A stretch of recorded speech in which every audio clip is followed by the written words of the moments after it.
गोपिका जीवनस्मरणं गोविन्द गोविन्द। सद्गुरु विठ्ठलदास महाराज की जय। பிரம்மனிஷ்டால் கிருஷ்ணருடைய லீலையை விஸ்தாரமாக வர்ணிச்சுன்னு வரார். அதில் காளிங்கனுக்கு அனுகிரகம் பண்ணார்னு போன அத்தியாயத்தில் சுருக்கமாக சொன்ன உடனே மேலே இந்த அத்தியாயத்தில் பரீட்சித் மகாராஜா கேள்வி கேட்குறார். இந்த காளியன் மகா கோரமான சர்ப்பம்னு கேள்விப்பட்டிருக்கேன். அந்த காளியன் ஏன் இந்த யமுனா நதி கரையில், இந்த யமுனா நதிக்கு சம்பந்தப்பட்ட ஒரு ஜலம் தேங்கி இருக்கு, இதுக்குள்ளே ஏன் தங்கினா? அப்படி அவ ஒரு பாம்பை பார்த்தாலே எல்லோருக்கும் பயமா இருக்கும். இவனுக்கோ நிறைய தலைகள் உள்ள ஒரு கோரமான பாம்பு. இது தேவநாகர்கள் போல சாதாரணமாக இருக்கக்கூடிய சர்ப்பமும் கிடையாது. அந்த மாதிரி இருக்கக்கூடிய சர்ப்பம், அந்த சர்ப்பம் தங்கினா அந்த மடுவே, அந்த இடமே விஷமாகும் போது பகவான் எப்படி இந்த காளியன் கிட்டேந்து இந்த ஜனங்களை காப்பாத்தினார்? அந்த காளியனை அங்கேருந்து, அந்த காளியனுக்குள்ள சரியான அந்த பாடத்தை கல்பிச்சு அங்கேருந்து எப்படி அனுப்பிச்சார்? இது நீங்கள் சொல்லணும். எல்லா லீலைகளும் நீங்கள் அற்புதமாக சொல்லிட்டு வரையிலே. இப்படி சொல்லிட்டு வரும்போது ஏதாவது அழுக்குமா? கிருஷ்ணலீலைகள் கேட்டால் இந்த லீலை போதும், இந்த லீலை வேண்டான்னு அழுக்குமா? எல்லா லீலைகளும் அத்தியுதமாக இருக்குது. அதனால இப்படி ஒவ்வொரு லீலைகளும் கேட்கும்போது எனக்கு ஸ்ருதஜ்ஞோ நித்திய நூதனாகான்னு ருச்சி உள்ளவர்களுக்கு எத்தனை தடவை கிருஷ்ணலீலைகளை கேட்டாலும், எத்தனை விஷயத்தை கேட்டாலும் அன்னைக்கு புதுசாக சொல்லுவது போல அது ருச்சியோடு தான் இருக்கும். அப்படின்றது போல நீங்கள் சொல்லக்கூடிய அத்தனை லீலைகளும் பரமானந்தமாக இருக்குது. எப்படி இந்த காளியனுக்கு அனுகிரகம் பண்ணி பகவான் அந்த பிருந்தாவன வாசிகளை எல்லோரையும் காப்பாத்தினான்றதை, அந்த கதையை நீங்கள் இன்னும் கூட நன்கு விஸ்தாரமாக சொல்லணும் அப்படின்னு உடனே மேலே பிரம்மனிஷ்டால் இந்த காளிய நர்த்தனம், பொதுவாக காளிய மர்தனம் தான் சொல்லுவாள்.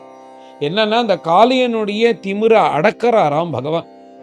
அப்போ அது நர்த்தனமாக மாறுறது அப்படின்னு சொல்லிட்டு மேலே இந்த காளிய மர்தன சரித்திரத்தை பிரம்மனிஷ்டால் ஆரம்பிக்கிறார். யமுனை நல்ல பிரவாகமாக ஓடுறாளாம். அந்த யமுனை ஜலத்திலேருந்து கொஞ்சம் ஜலம் வழிஞ்சு அந்த ஒரு இடத்துல பார்த்தா அது ஒரு ஏரி போல நல்ல ஆழமாக, நல்ல குளிர்ந்த ஜலம். அந்த ஜலத்துக்கு மேலே நிறையா மரங்கள், அங்கே நிறையா பட்சிகள்லாம் உட்காருவது போல ஒரு கதம்ப விருட்சம், அதுக்கு அடியில் ஒரு பெரிய மடு. அந்த மடுவில் நல்ல ஆழமாக இருக்கக்கூடிய ஜலம், இந்த யமுனை ஜலம் தான் அங்கே தேங்கி இருக்கு குளம் போல. அந்த ஜலத்தில் தான் இந்த காளியன் தங்கியிருக்கான். இந்த காளியன் தங்க தங்க தங்க அவனுடைய மூச்சு காற்று, அதனால என்ன ஆகுதுன்னா அந்த மடு முழுக்க விஷம் பரவி கிடக்கான். ஒரு பட்சி ஏதோ அந்த பக்கம் சஞ்சாரம் பண்ணிட்டு இந்த மடுக்கு மேலே இந்த விருட்சத்துக்கு கீழே கொஞ்சம் நிழலாக இருக்கேன்னு உக்காந்தா அதுலேருந்து வந்த நெடி தாங்க முடியாமல் அந்த மடுவிலே விழுந்து காலமாயிடுமா அந்த விஷஜலத்தை குடிச்சு. இந்த மாதிரி மேலே கொடுக்கக்கூடிய பட்சிகள் யாராவது அந்த பக்கம் தெரிஞ்சோ தெரியாமலோ அந்த ஜலத்தை குடிச்சான்னா அவளுக்கே இந்த விஷபாதையினால பாம்பு கடிச்சா எப்படி உயிர் போகுமோ அந்த மாதிரி அவன் தங்கியிருக்கிற அந்த ஜலத்தை குடிச்சாலே அப்படி ஒரு விஷம் ஏறி காலமாகுவது போல அவனுடைய விஷமானது ஜலம் முழுக்க பரவி கிடக்கு. இதனால தான் இந்த குழந்தைகள், அந்த கண்ணுக்குட்டிகள்லாம் ஜலம் குடிக்கும்போது இந்த விஷபாதை தாங்க முடியாமல் மயங்கி விழுந்தார்கள். உடனே பகவான் தன்னுடைய கடாட்சத்தை போட்டு அன்னைக்கு காப்பாற்றி அழிச்சின்னு வந்துட்டார். இப்படி இந்த இடத்துல பிருந்தாவனத்தில் எல்லோரும் ஜனசஞ்சாரம் பண்ணக்கூடிய இடத்துல இந்த காளியன் இங்கே இருக்கிறது சரி கிடையாதுன்னு பகவான் தீர்மானம் பண்ணி இன்னைக்கு என்ன பண்ணுறாருனா, அந்த கோப குழந்தைகள், கண்ணுக்குட்டிகள், பலராம சுவாமி யாரையுமே அழிச்சிக்காம தான் தனியாக வராராம். மேலே தான் உள்ளே போய் இந்த காளியன் கூட சண்டை போடும் போதெல்லாம் ஐயோ குழந்தை காணுமேன்னு அப்படின்னு எல்லோரும் பதறும் போது யாரோ ஒருத்தர் இருந்து அவளை சமாதானப்படுத்தணும். அதனால பலராம சுவாமியை தன் கூட இந்த மாதிரி காரியத்துக்கு அழிச்சன் வராதபடிக்கு அந்த பிருந்தாவன வாசிகளோட விட்டு வைத்தார்.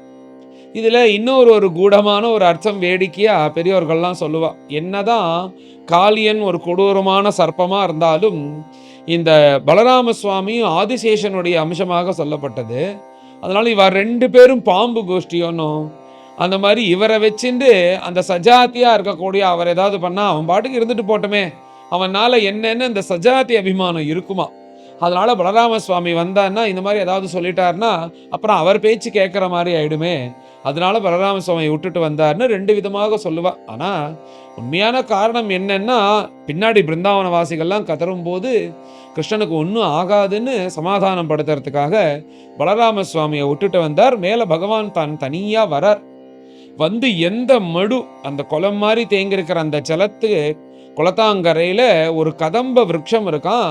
அந்த விருட்சமே கூட இந்த விஷஜலம் பட்டு பட்டு ஒரு பக்கம் முழுக்க பட்டு போயிடுத்து, ஒரு பக்கம் தான் பச்சை பச்சேன்னு இருக்கு. அப்படி அந்த கதம்ப விருட்சத்துக்கு மேல ஏறி நல்ல 4 தடவை கைய தட்டுறாராம் பகவான். அந்த பக்கம் இருக்கிற எல்லா இடத்துலயும் கேட்கறது போல அப்படி சும்மா அப்படி கையை தட்டி உடம்ப ஆஸ்வாசப்படுத்திட்டு தொப்புன்னு அந்த மடுக்குள்ள குதிக்கிறாராம்.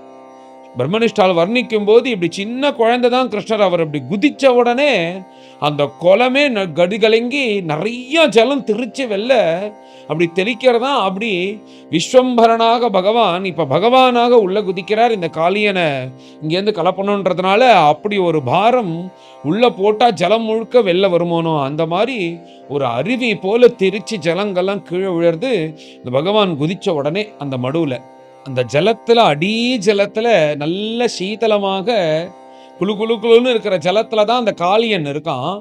திடீர்னு ஏதோ ஒரு பெரிய விஷயம் உள்ள வந்து இறங்கி இருக்கு நாம இருக்கிற இடத்துல அப்படின்னு சொல்லிட்டு நமக்கு ஆபத்து வந்துதான் என்ன பண்றதுன்னு அந்த காளியன் இப்படி பாக்குறான். பார்த்தா அந்த கிருஷ்ணர் தன்னுடைய சின்ன திருமேனியோட ஒரு 6-7 வயசு கிருஷ்ணர் தானே அப்படி இறங்கி உள்ள வரார். இந்த கிருஷ்ணனை பார்த்துட்டான். இவர் பார்க்கறதுக்கு சின்னவரா இருக்கார். ஆனா இவருடைய பிரபாவம் இப்படி தைரியமா உயிரோட இவன் உள்ள வரதுலேருந்தே இவன்கிட்ட ஏதோ சக்தி இருக்குன்னு தெரிஞ்சுட்டு இவனால நமக்கு ஆபத்து வந்துடும். இந்த சர்ப்பத்தினுடைய சுபாவம் அப்படிதானே. அந்த சர்ப்பம் ஏன் நம்மளை வந்து கடிக்கிறதுன்னா நம்மளால அதுக்கு ஆபத்து வந்துரும்ன்றதுனால அது முந்திண்டு நம்மளை வந்து தாக்கிடுறது. அதே போல இங்க என்ன பண்றான்னா இந்த கிருஷ்ணன் வந்து நம்மள ஏதாவது பண்ணிடுவான்றதுனால அந்த காளியன் தன்னுடைய சுபாவம் எப்படி பாம்பு எப்படி ஒரு தனக்கு எப்படி ஒரு சுவாதீனமாக என்ன பண்ணணும்னா எந்த ஜீவன் வந்தாலும் தன் சரீரத்தினால அதை முழுக்க சுத்திடும். சுத்தின உடனே கை கால் அசைக்காதபடிக்கு இந்த எலும்பெல்லாம் முறிக்கிறது போல அதை சுத்திட்டு அதுக்கப்புறம் தன் பற்கள்னால கொத்தி இப்படிதானே அது உட்கொள்ளும். அத சுபாவத்தை வச்சுண்டு தன்னுடைய நீண்டமான சரீரத்தை வைத்து கொண்டு கிருஷ்ணரை வந்து இந்த மாதிரி 4-5 தடவை அந்த சின்ன குழந்தைய சுத்திட்டான். சுத்திட்டு மேல அந்த கிருஷ்ணரை வச்சுண்டு தன்னுடைய நிறைய தலைகள் இருக்கணும் அந்த தலைகளால தாக்குவதற்கு கிருஷ்ணர்கிட்ட வரார். இது இங்க நடந்துட்டு இருக்கு. இந்த மாதிரி கிருஷ்ணர் குதிச்சிட்டான் அப்படின்றத அங்க சில பேர் பார்த்துட்டு நேரா பதட்டத்தோட பிருந்தாவனத்துல இருக்கிற கோபிகைகள் கோபர்கள் கிட்ட எல்லாம் சொன்னோடனே அவ எல்லாரும் பயந்துண்டு போட்டதபடி அங்கேருந்து எல்லோரும் கிளம்பி இந்த மடு கிட்ட வந்துட்டா. இந்த மடு கிட்ட போகணும் தடுத்துட்டா. கிட்டக்க போகாத விஷஜலம் அது, அங்க போனா உயிருக்கு ஆபத்து வந்துடும் அப்படின்றத போல தடுத்துட்டா. மேல இங்க நந்தகோபர் யசோதைக்கு எல்லாம் பார்த்தா ஒரே துஷகுணம் துர்நிமித்தமாக இருக்கு. இப்படி ஆன உடனே கிருஷ்ணருக்கு ஏதோ ஆபத்துன்னு தான் நினைக்கிறா. அப்படி ஒவ்வொருத்தர் காதலையும் விழுந்து நந்தகோபருக்கும் யசோதைக்கும் காதுல விழுந்த உடனே எல்லோரும் கிளம்பி இப்ப அந்த மடு கிட்ட வந்துட்டா. எல்லோரும் அந்த கரையில எவ்வளவு தூரம் நின்னா ஹானிகரமா இல்லாம ஆபத்து இல்லாம இருக்குமோ அந்த இடத்துல நின்று கொண்டு எல்லோரும் கதறார்கள், கிருஷ்ணா வெளியில வந்துருன்னு. யசோத கதர்றா, கண்டு எழுந்த மாடு போற யசோத கதர்றா. நந்தகோபர் உடனே அந்த மற்ற கோபர்கள் எல்லாரும் வச்சுன்னு இறங்குறதுக்கு சித்தமா இருக்காராம். இப்படி எல்லோரும் இப்படி இருக்கும்போது கிருஷ்ணரை காப்பாற்றணும் போது அப்ப பலராம சுவாமி வந்து கிருஷ்ணருக்கு இதெல்லாம் ஒரு பெரிய விஷயம் இல்லை, பொறுமையா இருங்கோ, கிருஷ்ணர் தன்னை பார்த்துப்பார்னு அதுக்காக தான் பலராம சுவாமியை விட்டு வச்சார். பகவான் பலராம சுவாமி அவளுக்கெல்லாம் சமாதானப்படுத்தி அவளை யாரும் அந்த ஜலத்துல இறங்காம பார்த்துக்கிறார் பலராம சுவாமி. கிருஷ்ணன் வந்துருவான் கவலைப்படாதீங்க இருங்கோன்னு. ஆனாலும் ரொம்ப நேரமா கிருஷ்ணன் வரலன்னு உடனே யசோதை மயங்கியே விழுந்துட்டாலாம். கிருஷ்ணருக்கு ஏதோ ஆபத்துன்னு. இந்த கிருஷ்ணர் தானே இத்தனை அசுரர்கள் கிட்டேருந்து காப்பாத்தினா. அதை அவளுக்கு தெரியும் ஆரம்பிச்சுடுத்தோணும். ஆனா அந்த கிருஷ்ணர் மேல இருக்கிற புத்திரவாத்சல்யம் அலாதியான பக்தி அவளுக்கு இப்படியும் தோன்றது கிருஷ்ணருக்கு எதா ஆயிடுமோன்னு. இப்படி எல்லோரும் கரையில கோபிகைகள் கோபர்கள் கோப குழந்தைகள் நந்தகோபர் யசோதை எல்லோரும் கதறார்கள் கிருஷ்ணன் வெளியில வரணும்னு பலராம சுவாமி சமாதானப்படுத்திட்டே இருக்கார். இப்படி இங்க கரையில இவெல்லாம் தப்பிச்சுட்டு இருக்கும்போது உள்ள அந்த காளியன் கிருஷ்ணரை கட்டிண்டு அவன் என்ன பண்றான்னா அந்த கிருஷ்ணரை தன் பல்லால தாக்காதபடிக்கு விருட்டுன்னு மேல வரான். அந்த ஜலத்துக்கு மேல வந்தா இங்கேருந்து பார்த்தா அது ஒரு பெரிய பாம்பு. அந்த பாம்பு இந்த கிருஷ்ணனுடைய சரீரத்தை இப்படி சுத்திண்டு சஞ்சாரம் பண்றத அத்தனை ஜனங்களும் பார்த்துட்டா. பார்த்த உடனே யசோதைக்கு உயிரே இல்ல. இப்படி கிருஷ்ணர் அகப்பட்டுண்டானே, என்ன ஆவான்னு கதர்றா யசோதம்மா. கோபிகைகள்லாம் கதர்றா. நந்தகோபர் கிளம்பிட்டார். தான் எல்லோரையும் அழிச்சுன்னு ஆயுதத்தை எடுத்துன்னு இறங்கி அழிச்சுன்னு வரணுன்றதுக்காக இப்படி கிளம்பிட்டார். உடனே பலராம சுவாமி போகக்கூடாதுன்னு தடுத்து நிற்கிறார். கிருஷ்ணரை பத்தி உங்களுக்கு தெரியாது. கிருஷ்ணன் வந்து இதுக்கு ஒரு பாடம் கல்பிக்கிறதுக்காக தான் வந்திருக்கான். நீங்க எல்லாரும் சமாதானம் ஆகுங்கன்னு இப்படியே சமாதானப்படுத்துறார். ஆனா யசோதையை மாத்திரம் சமாதானப்படுத்தவே முடியல. யசோதை அப்படி கதர்றா. இப்படி எல்லோரும் கஷ்டப்படுறான்னு உடனே பகவான் இதுக்கு மேல இந்த பையனை சும்மா விடக்கூடாதுன்னு இப்படி சஞ்சாரம் பண்ணிட்டு அவன் கீழே போன உடனே அவன் எப்படி இவர் வந்து ஒரு கயர் மாதிரி சுத்தி வச்சிருக்கானோன்னு தன் சரீரத்தினால அதுலேருந்து கொஞ்சம் இப்படி தன் சரீரத்தை பெருசு பண்ணிக்கிறது போல பண்ணிட்டார். அவனால தாக்கு பிடிக்க முடியல, விட்டுட்டான். விட்ட உடனே விறுவிறுன்னு பகவான் மேல வரார். அப்படி பகவானை துரத்திண்டு உள்ளேந்து அந்த காளியன் எப்படியாவது திருப்பி கிருஷ்ணரை பிடிக்கணும், தன் சரீரத்தினால கட்டினோம்னு திரும்பி அந்த காளியனும் பகவானோட சேர்ந்து மேலே வரா. அந்த ஜலத்துல இப்படி மேல மேல மேல மேல வரா. பகவானும் இந்த மேல் நிலைக்கு வந்துட்டார். அந்த காளியனும் மேல வந்துட்டான் அந்த மடுக்கு மேல. இப்படி ரெண்டு பேரும் மேல் நோக்கி வந்துட்டார்கள். இப்ப கிருஷ்ணன் வந்து அந்த பந்தத்திலேருந்து விடுவிட்டுட்டார். பண்டத்துல இல்லைன்னு தெரிஞ்சுட்டு யசோதை எல்லாரும் சமாதானமாகறா. இங்கேருந்து கத்துறாலாம், கிருஷ்ணா வந்துரு வந்துரு, வேண்டாம் இந்த பக்கமே நம்ம வர வேண்டாம் அப்படின்லாம் இந்த எல்லாரும் கத்துறா. உடனே பகவான் என்ன பண்றாருன்னா அங்க மேலேயே இந்த பக்கமும் அந்த பக்கமும் சஞ்சாரம் பண்ணிட்டு இருக்காராம். இது என்ன மேலே இவர் ஒரு உபாயம் கண்டுபிடிச்சார். இவன் வந்து இங்க மேலேயே இவனை இந்த பக்கம் அந்த பக்கம் அந்த பக்கம் இந்த பக்கமும் சஞ்சாரம் பண்ண வச்சு இவனை கலைச்சி போகிறது மாதிரி பண்ணி அதுக்கு மேலே இவன் தலை மேல நிக்கணும் அப்படின்னு பகவான் தீர்மானம் பண்ணினார். அப்படி பகவான் இந்த பக்கம் அந்த பக்கம் உலாத்தின்னு இருக்கார். அப்படி பகவானை பிடிக்கணும்னு வரான், பிடிக்க முடியல. இப்படி அந்த பக்கம் ரொம்ப நேரம் இவனை வந்து இப்படி அலைய விட்ட உடனே கலைச்சு போயிட்டான். முடியலன்ற சமயத்துல இப்படி எல்லாம் தன் தலையை முழுக்க தூக்கின்னு இருக்கும்போது அந்த ஜலத்து மேல ஜம்முன்னு பகவான் அந்த தலைக்கு மேல ஏறி நின்னுட்டாராம். இப்படி நின்றுட்ட உடனே என் தலை மேலதான் இருக்கானா இவன் அப்படின்னு சொல்லிட்டு தன் வாளுனால திரும்பவும் வந்து அந்த பகவானுடைய சரீரத்தை கட்டணும்னு வரா. உடனே அவர் என்ன பண்ணான்னா அவருக்கு சௌரியமா எடுத்தான். தலைக்கு மேலே ஏற நின்றுட்டோம், நம்மளுக்கு ஏதாவது சப்போர்ட் வேணுமேன்னு பார்க்கும்போது அந்த வால் வந்த உடனே அந்த வாலை எப்படி இடது கையில பிடிச்சுட்டார். பிடிச்சின்ற உடனே வாலையும் பிடிச்சின்ற உடனே அவனால நகரவே முடியல. உடனே இப்ப என்ன பண்ணா, அடுத்த ஆயுதம் அவனுடைய தலையா இருக்கிறதுனால ஒவ்வொரு தலையும் எடுத்து பகவானை இப்படி கொத்தணும் பிடிச்சிடணும்னு இப்படி மாத்தி மாத்தி எடுக்கும்போது என்னையா நீ வந்து கொத்தணும்னு வரேன்னு சொல்லிட்டு பகவான் என்ன பண்ணார்னா உன் திமிர அடக்கிறேன் பாருன்னு எந்தெந்த தலை எத்யச்சிரோ நனமத்தேங்கன்னு எந்தெந்த தலை வந்து அந்த அவன் பகவானை வந்து கொத்தணும்னு தலை தூக்குறதோ அந்தந்த தலை மேல பகவான் இப்படி கால் வச்சுட்டே வராராம். அவனுக்கு நிறைய தலை இருக்கிறதுனால, நூற்றுக்கணக்கான தலைகள் இருக்கிறதுனால ஒவ்வொரு தலையும் இப்படி தூக்குறது அந்தந்த தலை மேல இப்படி கால் வச்சுட்டே வரும்போது இங்கேருந்து பார்த்தா பகவான் வந்து அவன் திமிரை தான் அடக்கிறார். அந்த திமிரை அடக்கிறத இங்கேருந்து பார்த்தா ஏதோ பகவான் நர்த்தனம் பண்ணுவதோல இருக்கான். இந்த காளிங்க மர்தனம்ன்றது காளிய நர்த்தனமாக இருக்கு. அற்புதமாக பகவான் இப்படி கால் வைக்கிறார், அப்படி கால் வைக்கிறார், இப்படி கால் வைக்கிறார், அப்படி கால் வைக்கிறாரும் போது அது பார்த்தாலே ஆசையா இருக்கான். எல்லோரும் இப்ப சமாதானம் ஆயிட்டா பகவான் மேல நர்த்தனம் பண்றாருன்னு உடனே எல்லோருக்கும் சந்தோஷமா இருக்கு, கண்கொள்ளா காட்சியா இருக்கு. இப்படி பாம்பு மேலையும் ஒருத்தனால நர்த்தனம் பண்ண முடியும்னு காமிச்சிட்டியே அப்படின்னு சொல்லிட்டு பகவானுக்கு நர்த்தனம் பண்ண தெரியுமா அப்படின்னு நீங்க யாராவது நீங்க சந்தேகப்பட்ட எல்லாம் பிரம்மனிஷ்டால சொல்றார். இங்க யார் தெரியுமா நர்த்தனம் பண்றா, சகல கலா ஆதி குருஹு நர்த்தா அப்படின்னு. எல்லா கலைகளுக்கும் எவன் ஆதி குருவோ, எவன் கிட்டேந்து எல்லா கலைகளும் உண்டானதோ அப்பேற்பட்ட பிரபு அவனுக்கு என்ன நர்த்தனம் ஆடவா தெரியாதுன்னு சொல்லிட்டு இப்படி மாத்தி மாத்தி மாத்தி மாத்தி கால் வைக்கும் போது ஆச்சரியமா இருக்கா. அங்கேருந்து தேவர்கள்லாம் அவ வாத்தியெல்லாம் எடுத்துன்னு வந்துட்டாலாம். இப்படி பகவான் கால் வைக்கிறத பார்த்து ஜதி மாதிரி இருக்கு. அவ மிருதங்கத்தை வாசிச்சுட்டு அந்த பக்கத்தை நாரதர் தும்புரு எல்லாரும் ஒரு பக்கம் பாடிண்டு இந்திராதிக தேவர்கள்லாம் மிருதங்கத்தை எடுத்து வந்து துந்துபி வாத்தியெல்லாம் வாசிச்சுட்டு பார்த்தா அது ஒரு கச்சேரி மாதிரி ஆயிடுதான். இந்த காளிய மர்தனம், இந்த காளியை அடக்கணும்னு வந்தது என்ன எடுத்தன்னா அது ஒரு பரதநாட்டியம் கச்சேரி மாதிரி பகவான் பண்ணிட்டார். இது காளிய நர்த்தனமாக மாறினது அப்படின்னு பிரம்மனிஷ்டால் அற்புதமாக வர்ணிக்கிறார் இந்த காட்சியை. இப்படி காளிங்க நர்த்தனம் பண்ணிட்டு இருக்கிற அந்த பிரபுவை ஊத்துக்காடு வெங்கடவி அவர் கீர்த்தனையில அற்புதமாக சொல்றார். ललामकलोल ललित ललाट मालतमाल सुवर्ण कपोल लालित गोप गोपी जनलोल कालिंगलील करुणालवाल नवमणि नूपुर धारी राजगोपाल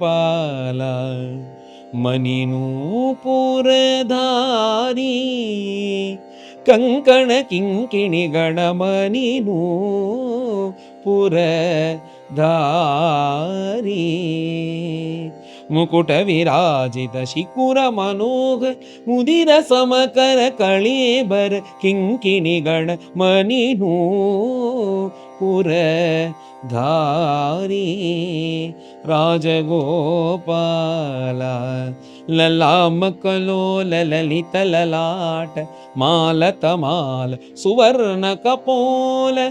அவரு மேல இந்த காளிங்க நர்த்தனம் பண்றதுக்கு தானே போயிருக்கார். கிளாஸா அலங்காரம் பண்ணி உடம்பு முழுக்க ஆபரணங்களை போட்டுண்டு காதுல இந்த குண்டலங்கள்லாம் போட்டுண்டு அந்த ஜல் ஜல் ஜல்னு சப்திக்கு போல காலில் கொலுசை கட்டிண்டு அப்படி லல்லாமக்கலோ லலித லலாட்ட மால தமால சுவர்ண கபோல அப்படி காதுல இப்படி மாத்தி மாத்தி மாத்தி மாத்தி கால் வைக்கும் போது இந்த காதுல போட்டு இருக்க தொங்கட்டம் அவர் கன்னத்துல இப்படி இப்படி அடிச்சு அடிச்சு அது ஆடுறதான். லாலித கோப கோபி ஜனலோல. இத்தனை நேரம் அந்த கோபிகைகள் எல்லோரும் பயந்துட்டு இருந்தாலும் இப்ப இந்த நர்த்தனத்தை பார்த்து மேல அந்த காளிங்கனை பகவான் அடக்கிட்டாருன்னு உடனே எல்லாரும் அதை பார்த்து சந்தோஷப்பட்டு அந்த பகவானை குறித்து சந்தோஷப்பட்டு கொஞ்சனும் போல இருக்கான் அந்த கிருஷ்ணர் ஆடுறத பார்த்து. லாலித கோப கோபி ஜனலோல காளிங்கலீல கருணாலவால நவமணி நூபுர தாரி. அப்படி காளிங்க நர்த்தனம் பண்ணிட்டு காலில் நூப்புரம் கொலுசை கட்டிட்டு ஆடுறாராம். அற்புதமாக இந்த வெங்கட கவி இது எங்க வர்ணிக்கிறார்னா அவருக்கு எல்லாம் சுவானுபவம்.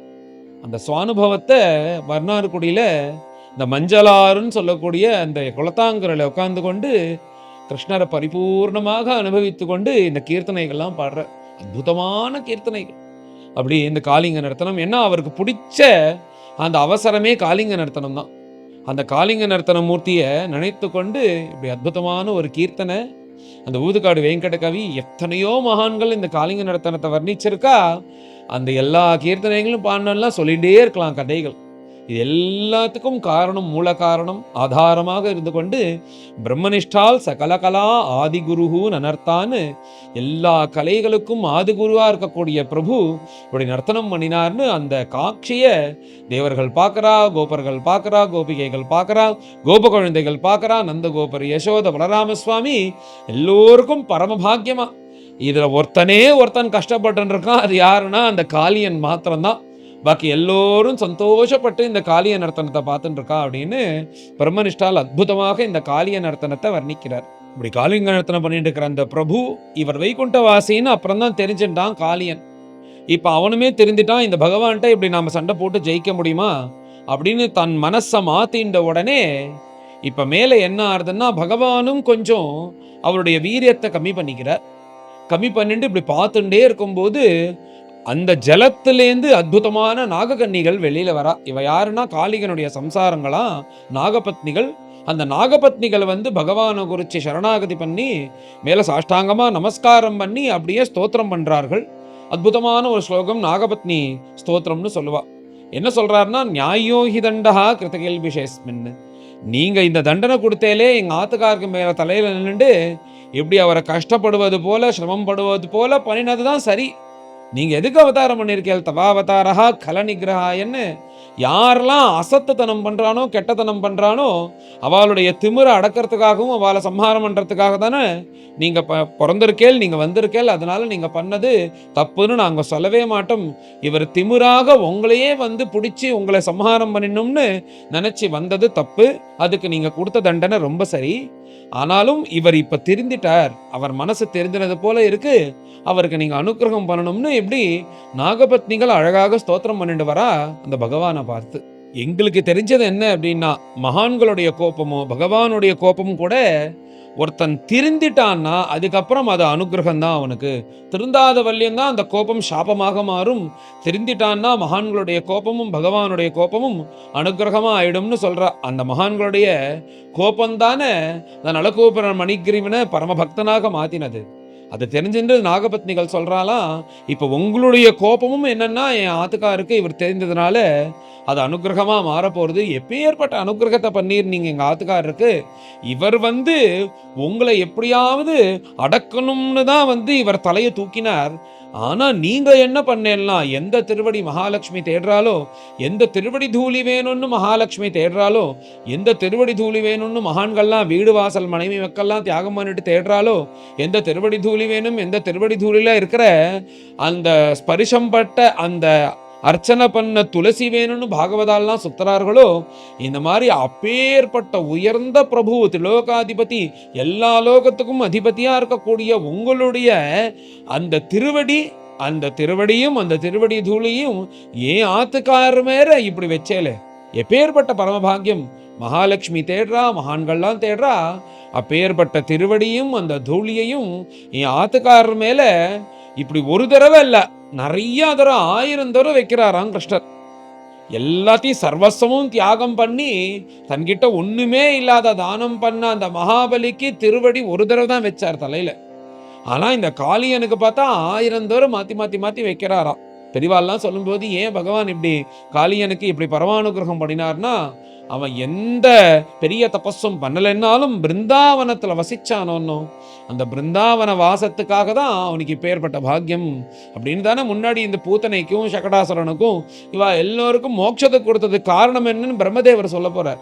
அவர் சொல்லிட்டாருன்னு என்ன சொன்னார், பிருந்தாவனத்துல வசிச்சதுனால தான் அவளுக்கு மோட்சம், நீ மோட்சம் கொடுக்கல, பிருந்தாவன வாசத்தினால அது மோட்சம் கொடுத்துருத்துன்னு பிரம்மதேவன் அந்த பிருந்தாவன மகாத்மியத்தை சொல்றார். அதே போல இப்பேற்பட்ட அனுகிரகம் ஏன் மாத்தி மாத்தின்னா அந்த பிருந்தாவன வாசத்தினாலன்னு பெரியோர்கள்லாம் சொல்லுவான். அப்படி இந்த நாகபத்னிகள் அற்புதமாக சொல்றா, அவளுக்கு கிடைக்காத திருவடி என் ஆத்துக்காருக்கு கிடைச்சிருது. இத்தனைக்கும் என் ஆத்துக்கார் வந்து ஏதோ பெரிய தபஸ் பண்ணிலாம் உங்கள்கிட்ட வரல, அவர் வந்து உங்களை அடக்கணும்னு தான் வந்தார். ஆனாலும் நீங்க உயர்ந்த உங்க சரணாரவிந்தத்தை இந்த திருவடியை ஆத்துக்காருக்கு கொடுத்தேலே பரமபாகியம் அப்படின்னு ஸ்தோத்திரம் பண்றா நாகபத்னிகள். இப்படி அந்த நாகபத்னிகள் பிரபுவ நாமத்தோடையே நம கிருஷ்ணாயா ராமாயா பிரத்யும்னாயா அப்படின்னு அற்புதமாக இந்த நாமங்கள்லாம் சேர்த்து ஸ்தோத்திரம் பண்ணிட்டு வந்து கடைசியாக பிரபோனா உங்களுடைய அனுகிரகம் இருந்துருத்தன்னா யாரும் இந்த உலகத்துல கஷ்டப்படணுன்ற அவசியம் இல்லை. அதனால உங்களுடைய அனுகிரகத்தினால நாங்களும் சௌக்கியமா இருக்கணும் அப்படின்றது போல இந்த நாகபத்னிகள் பகவான்கிட்ட பிரார்த்தனை பண்ணி என் ஆத்துக்கார் பண்ண தப்பத்தை க்ஷமிச்சு நீங்க விட்டுறணும் அவரை அப்படின்னு இந்த நாகபத்னிகள் பதிபிக்ஷ கேட்கறது போல பிரார்த்தனை பண்ணி பகவான்கிட்ட ஸ்தோத்திரம் பண்ணார். பகவானும் இப்ப பிரசன்னமாயி அந்த காளிங்கனை தண்டிக்கிறத நிறுத்திட்டு மேல இப்ப அந்த நாகபத்னிகளும் காளியனும் பார்த்து மேல பகவான் பேச போறார். கிருஷ்ணன் நீ எதுக்கு எல்லாத்தையும் விட்டுட்டு இங்க வந்து அப்படின்னு காளியன்ட்ட கேட்ட உடனே மேல காளியன் முதல்ல பகவானுக்கு நன்றி சொல்லுவது போல, பிரபோ நாங்கள்லாம் வந்து ஒரு இந்த குரோதமா இருக்கிறவங்க தான் சர்ப்பங்கள், எங்களுக்கு வந்து சும்மான்னா கோபம் வந்துடும், அது அதனுடைய சுவாபாவிகமா உள்ளவர்கள் நாங்க சர்ப்பங்கள். நான் இருக்கிற இடத்துல நீங்க இப்படி வந்த உடனே உங்களை ஏதோ சாதாரண ஒரு குழந்தைன்னு நினைச்சிட்டு நான் பண்ணினது தப்பு தான் பிரபு, நீ வைகுண்ட வாசின்னு அப்புறம் தான் தெரிஞ்சுட்டேன். எங்களுடைய சுபாவமே கோபிஷ்டர்கள் தானே, அதனால பண்ணக்கூடிய தப்ப நீங்க வந்து தப்பா எடுத்துக்க கூடாது, நீங்க அதை மன்னிக்கணும்ன்றது போல முதல்ல இந்த காளியன் பகவானை பார்த்து சொல்றார். இப்படி காளியன் சொல்லிட்டு இந்த கருட பகவானால பயந்துட்டு தான் நான் இங்க வந்து தங்கியிருக்கேன், எனக்கு போக்கு எடுக்க இடம் இல்லை அப்படின்னு சொல்லிட்டு இப்படி காளியன் சொன்ன உடனே பகவான் மேல நீ கவலைப்படாத, இந்த ரமணக்க தீபம்னு ஒரு தீபம் அங்கதான் நீ இருந்தேன்னு எனக்கு தெரியும், அதனால நீ அங்க போ, கருடன்ட்ட நான் சொல்லி வச்சிடுறேன், உன்னை ஹிம்சை பண்ண மாட்டான், நான் பார்த்துக்கிறேன் அப்படின்ன உடனே காளியனும் பரம சந்தோஷப்பட்டான். அவருக்குமே இங்க இருக்கணும்ன்ற அவசியம் இல்லை, தானும் கிளம்பணும்னு நினைச்சுட்டு இருக்கான். இப்படி பகவான் சொன்ன உடனே கருடன் பகவானால இடைஞ்சல் இல்லைன்னு தெரிஞ்ச உடனே சந்தோஷமாக தன் குடும்பத்தோட நாகபத்னிகளோட கிளம்புறான் இந்த காளியன்.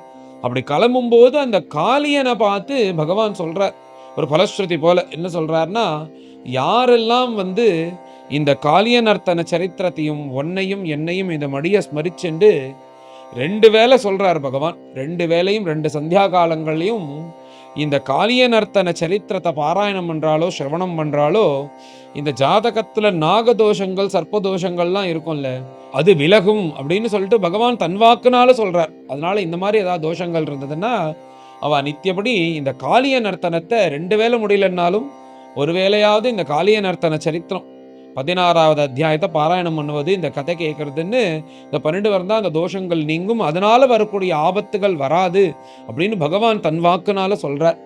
அதுக்கப்புறம் யாரெல்லாம் இந்த யமுனை கரைக்கு நம்ம இருக்கிற இந்த பிராந்தத்துக்கு யமுனையில ஸ்நானம் பண்ணி தேவர்களையும் பித்திருக்களையும் யார் ஆராதனம் பண்றாலோ அவளுக்கு சகல சௌபாகியங்களும் கிடைக்கும்னு சொல்லிட்டு அந்த காளியனை விரிச்சனே பகவான் தன் வாக்குனால ஒரு பரஸ்ருதி இப்படி சொல்லி அந்த காளியனுக்கு பரமானுகிரகம் பண்ணி நீ போயிட்டு வா, கவலைப்படாத அப்படின்னு சொல்லிட்டு சொன்ன உடனே காளியனும் பரம சந்தோஷமாக தான் இருக்கிற அந்த ரமணக்க தீபத்துக்குமே இப்படி எல்லாரோடையும் இப்படி காளியன் கிளம்புறான்.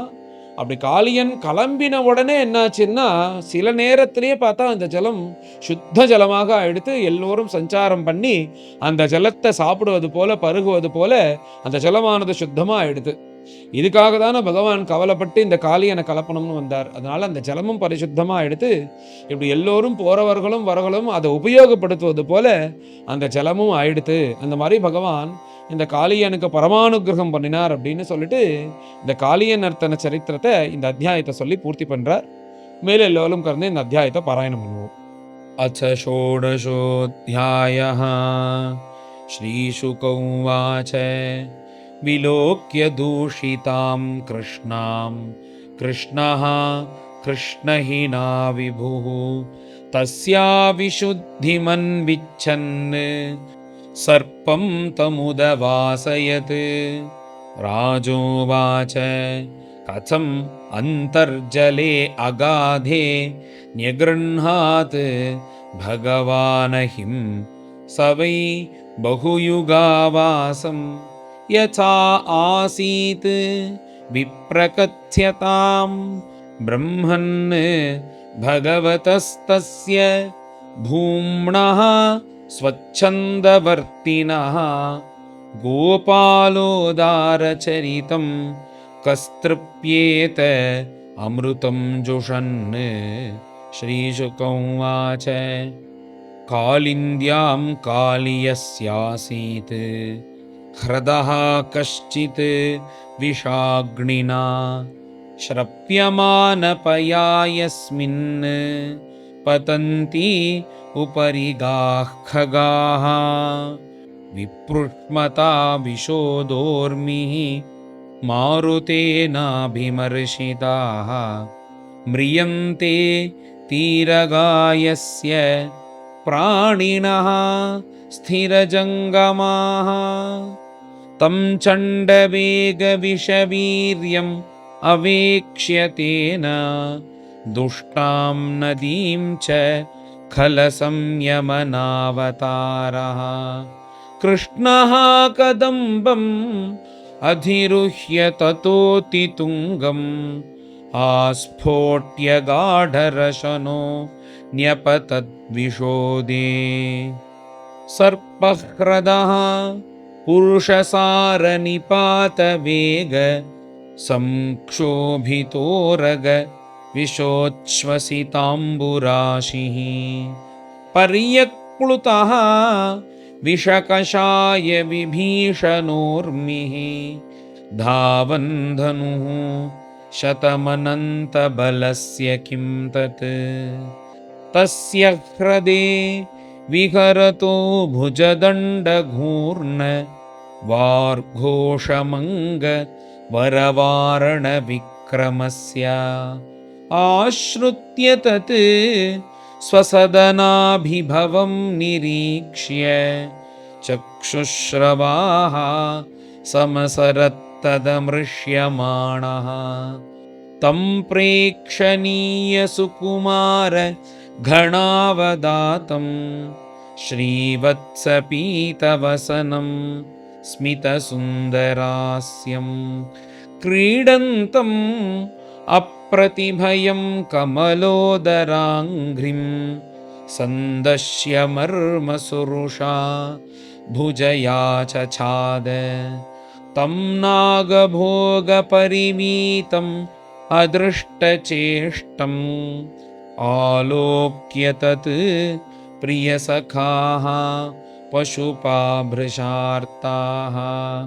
कृष्णेऽर्पितात्मसुहृदर्थ कलत्रकामाः दुःखानुशोकभयमूढधियो निपेतुः गावो वृषा वत्सदर्याः क्रन्दमानाः सुदुःखिताः कृष्णे न्यस्ते क्षणाभीताः रुदत्य इव तस्थिरे अथौरजे महोत्पाताः त्रिविधा ह्यति दारुणाः उत्पेतुः भुवि दिव्यात्मनि आसन् अभयशंसिनः तान् आलक्ष्य भयोद्विग्नाः गोपानन्दपुरोगमाः विना रामेण गाः कृष्णं ज्ञात्वा चारयितुं गतं तैः दुर्निमित्तैः निधनं मत्वा प्राप्तमतद्विदः तत्प्राणाः तन्मनस्कास्ते दुःखशोकभयातुराः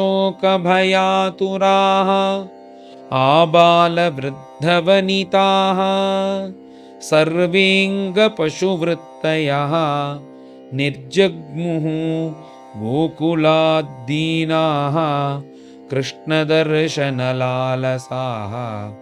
तांस्तथा कातरान् वीक्ष्य भगवान् माधवो बलः प्रहस्य किञ्चिन्नोवाच प्रभावज्ञः अनुजस्य सह ते अन्वेषमानादयितं कृष्णं सूचितया पदैः भगवल्लक्षणैर्जग्मुः पदं यायमुनातटम् ते तत्र तत्राब्जयवाङ्कुशाशनिः ध्वजोपपन्नानि पदानि विष्पतेः मार्गे गवाम् अन्यपदान्तरान्तरे निरीक्षमाणाः ययुरङ्गसत्वराः अन्तर्हृदे भुजगभोगपरीतमारात् कृष्णं निरीहम् उपलभ्य जलाशयान्ते गोपांश्च मूढधिषणान् परितः पशूंश्च सङ्क्रन्दतः परमकश्मलमापुरार्ताः गोप्योऽनुरक्तमनसो भगवत्यनन्ते तत्सौहृद स्मितविलोकगिरस्मरन्त्यः ग्रस्ते अहिना प्रियतमे भृशदुःखतप्ताः शून्यं प्रियौ व्यतिहृतं ददृशुस्त्रिलोकम् ताः कृष्णमातरम् अपत्यमनुप्रविष्टां तुल्यौ यथाः समनुगृह्य शुचस्रवन्त्याः तास्ताव्रजप्रियकथाः कथयन्त्य आसन् कृष्णानने अर्पितदृशो मृतकप्रतीकाः कृष्णप्राणान् निर्विशतः नन्दादीन् वीक्ष्य तं ह्रदं प्रत्यषेधत् स भगवान् रामः कृष्णानुभाववित् इत्थं स्वगोकुलमनन्यगतिं निरीक्ष्य सस्त्रीकुमारमतिदुःखितम् आत्महेतोः आज्ञाय मर्त्यपदवीम् अनुवर्तमानः स्थित्वा मुहूर्तम् उदतिष्ठत् उरङ्गबन्धात् तत्प्रथ्यमानवपुषा व्यथितात्मभोग त्यक्त्वोन्नमय्य कुपितः स्वफलान् भुजङ्गः तस्थोश्वसन् श्वसनरन्ध्रविषाम्बरीश स्तब्धे क्षणोल्मुखमुखो हरिमीक्षमाणः तं जिह्वया द्विशिखया परिलेलिहानं द्वे सृक्किणी ह्यतिकरालविषाग्निदृष्टिम् क्रीडन्नमुं परिससार यथा खगेन्द्रः बभ्रामसोऽपि अवसरं प्रसमीक्षमाणः एवं परिभ्रमहतोजसम् उन्नतांसम् आनम्य तत्पृथुशिरः स्वधिरूढ आद्यः तन्मूर्धरत्न निकरस्पर्शातिताम्र पादाम्बुजः अखिलकला आदिगुरुः ननर्ता तं नर्तुमुद्यतमवेक्ष्य तदा तदीय गन्धर्वसिद्धसुरचारण देववध्वः प्रीत्या मृदङ्गपणवानक वाद्यगीत पुष्पोपहारतनुभिः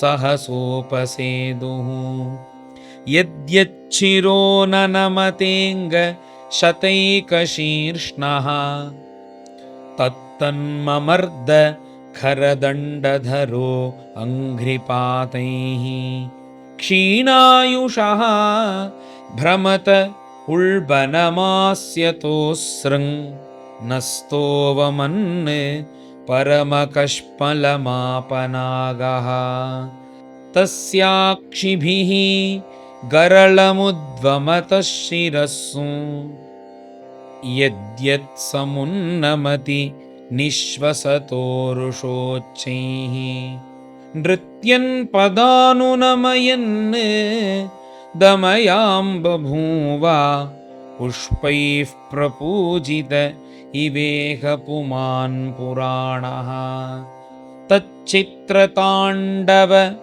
विरुग्णफणातपत्रो रक्तं मुखैरुरुवमन् नृपभग्नगात्रः स्मृत्वा चराचरगुरुं पुरुषं पुराणं नारायणं तमरणं मनसा जगाम कृष्णस्य गर्भजगतो अतिभरावसन्नं पार्ष्णिप्रहार परिरुग्णफणातपत्रम् दृष्ट्वा हि माद्यम् उपसेदुरमुष्य पत्न्यः आर्ताः श्लथद्वसनभूषण केशबन्धाः तास्तं सुविघ्नमनसोऽथ पुरस्कृतार्भाः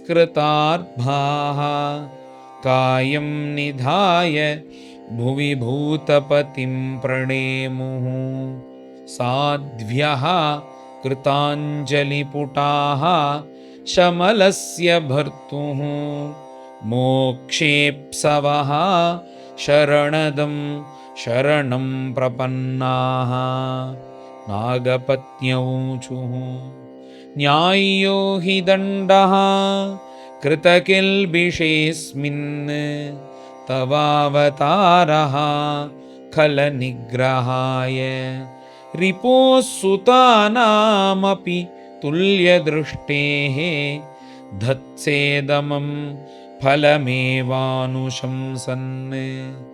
अनुग्रहोऽयं भवतः कृतो हि नः दण्डो सतां ते खलु कल्मषापहः यद्दन्तशूकत्वम् अमुष्य देहिनः क्रोधोऽपि ते अनुग्रह एव सम्मतः तपस्सु तप्तं किमनेन पूर्वं निरस्तमानेन च मानदेन धर्मोऽथवा सर्वजनानुकम्पया यतो भवान् तुष्यति सर्वजीवः। कस्यानुभावोऽस्य न देव विद्महे तवाङ्घ्रिरेणु स्पर्शाधिकारः। यद्वाञ्छया श्रीः ललनाचरत्तपः विहाय कामान् सुचिरं धृतौ व्रता।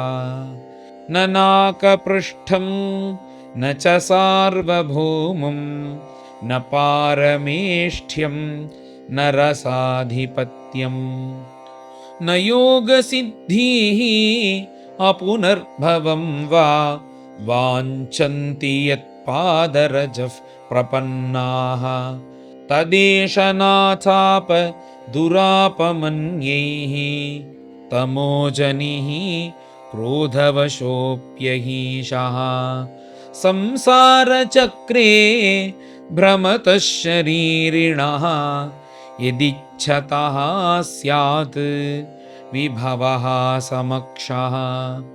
नमस्तुभ्यं भगवते पुरुषाय महात्मने भूतावासाय भूताय पराय परमात्मने ज्ञानविज्ञाननिधये ब्रह्मणे अनन्तशक्तये अगुणाय अविकाराय नमस्ते अप्राकृताय च कालाय कालनाभाय कालावयवसाक्षिणे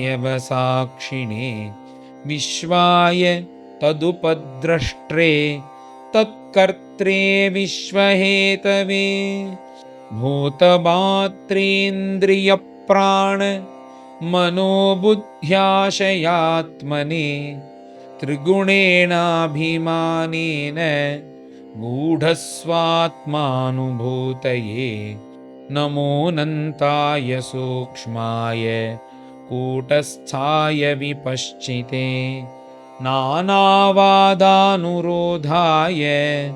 वाच्यवाचकशक्तये नमः प्रमाणमूलाय कवये शास्त्रयोनये प्रवृत्ताय निवृत्ताय निगमाय नमो नमः। नमः कृष्णाय रामाय वसुदेवसुताय च प्रद्युम्नाय अनिरुद्धाय सात्वतां पतये नमः। नमो गुणप्रदीपाय गुणात्मच्छादनाय च गुणवृत्ति उपलक्ष्याय गुणद्रष्टे स्वसंविदे अव्याकृतविहाराय सर्वव्याकृतसिद्धये हृषीकेश नमस्तेस्तु मुनये मौनशालिने परावरगतिज्ञाय सर्वाध्यक्षाय ते नमः। अविश्वाय च विश्वाय तद्द्रष्ट्रेस्य च हेतवे त्वं ह्यस्य जन्मस्थितिसंयमान् प्रभो गुणैरनीहो अकृतकालशक्तिधृक् तत्तत्स्वभावान् प्रतिबोधयन् सतः समीक्षया अमोघविहारैहसे तस्यैव ते अमूस्तनवस्त्रिलोक्यां शान्ता अशान्ता उत मूढयोनयः शान्ताः प्रियास्ते ह्यधुना वितुंसतां स्थातुश्च ते धर्मपरीप्सये हतः अपराधः सकृद्भर्त्रा सोढं यः स्वप्रजाकृतः क्षन्तुमर्हसि शान्तात्मन् मूढस्य त्वामजानतः अनुगृह्णीष्व भगवन् प्राणान् त्यजति पन्नगः स्त्रीणां नः साधुशोच्यानां पतिः प्राणः प्रदीयतां विधेहि ते किङ्करीणाम् अनुष्ठेयं तवाज्ञया यच्छ्रद्धया अनुतिष्ठन् वै मुच्यते सर्वतो भयात्। श्रीशुक उवाच इत्थं स नागपत्नीभिः भगवान् समभिष्टुतः मूर्छितं भग्नशिरसं विससर्ज अङ्घ्रिकुट्टनैः प्रतिलब्धेन्द्रियप्राणः कालियः शनकैर्हरिं कृच्छ्रात् समुच्छ्रवसन्दीनः कृष्णं प्राह कृताञ्जलिः। काली उवाच वयं खलाः सहोत्पत्त्या तामसा दीर्घमन्यवः स्वभावो दुस्त्यजो नाथ लोकानां यदसद्ग्रहः त्वया सृष्टमिदं विश्वं धातर्गुणविसर्जनं नानास्वभाव वीर्योजः योनिबीजाशयाकृति वयं च तत्र भगवन् सर्पाजाति उरुमन्यवः कथं त्यजामः त्वन्मायां दुस्त्यजां मोहिता स्वयं भवान् हि कारणं तत्र सर्वज्ञो जगदीश्वरः अनुग्रहं निग्रहं वा मन्यसे तद्विधेहिनः। श्रीशुक उवाच इत्याकर्ण्यवचः प्राह भगवान् कार्यमानुषः नात्र स्थेयं त्वया सर्प समुद्रं याहि माचिरं स्वज्ञात्यपत्यदाराढ्यः गोनृभिः भुज्यतां नदी ययेतत् संस्मरेन्मर्त्यः तुभ्यं मदनुशासनं कीर्तयन् उभयोः सन्ध्योः न युष्मत् भयमाप्नुयात् योऽस्मिन् स्नात्वा मदाक्रीडे देवादीन् तर्पयेज्जलैः उपोष्य मां स्मरन्नर्चेत् सर्वपापैः प्रमुच्यते द्वीपं रमणकं हित्वा ह्रदमेतम् उपाश्रितः यद्भयात् स सुपर्णस्त्वां नाद्यान्मत्पादलाञ्छितम्।